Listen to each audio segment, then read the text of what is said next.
সামনে ফোনটা নিয়ে আসো। আমার ছেলেটা খুবই অসুস্থ, মানে রেমাটায় আর্থারাইটিসে ভোগ করছে। 2 বছর পিজিতে দেখানো হচ্ছে এখন। তো পিজিতে এখন ওষুধ খাচ্ছে। ডাক্তার বলছে এখন অনেকদিন টানা চিকিৎসা করাতে হবে। এতদিন চিকিৎসা কী করে আমি চালাবো? মানে চালাতে পারছি না, আমার এমন অবস্থা। অথচ আমার স্বামীরও অসুস্থ, তার শরীরও ভালো নেই, সে রোজগার করবে কী করে? তার খাটার মতো ক্ষমতাও নেই। আমি কী করে চালাবো? এই 50 পেশেন্টের ওষুধ কী করে জুটাবো? আমার বাড়িতে খাবারই সব দিন জুটবে না, এরকমই অবস্থা। তো আপনাদের এখানে কিছু সাহায্য চাইছি। আপনারা যদি সাহায্য করেন তাহলে আমি ছেলেটার সামনে চিকিৎসা করাতে পারবো।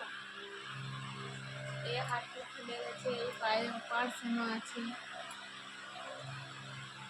পাটা অপারেশন করেছিল, বাঁকুড়া 1 মাস ভর্তি ছিলাম। ভর্তি থাকার পর ওনারা ট্রান্সফার করে দিল পিজিতে।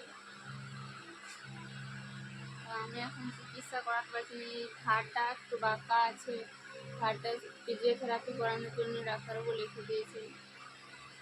কিছুই করাতে পারছি না, আমি এমনই অবস্থায় পড়েছি। তো আপনাদের এখানে কিছু সাহায্য চাইছি, সাহায্য করুন, তাহলে আমি চিকিৎসাটা চালাতে পারবো।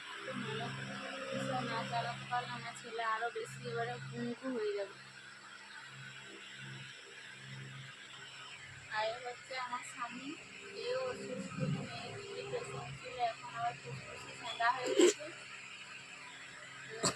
সবসময় ও জোরের কাজই করতেই পারে না, কোনো কাজই করতে পারে না, এমনই পরিস্থিতি। দুজনটা চিকিৎসা কী করে চালাবো? আপনারা একটু সহযোগিতা করুন, দেখুন যদি করুন তাহলে চিকিৎসা চালাবো, না চিকিৎসাতে এনারা কী করবো আর বলার কিছু নাই আমার।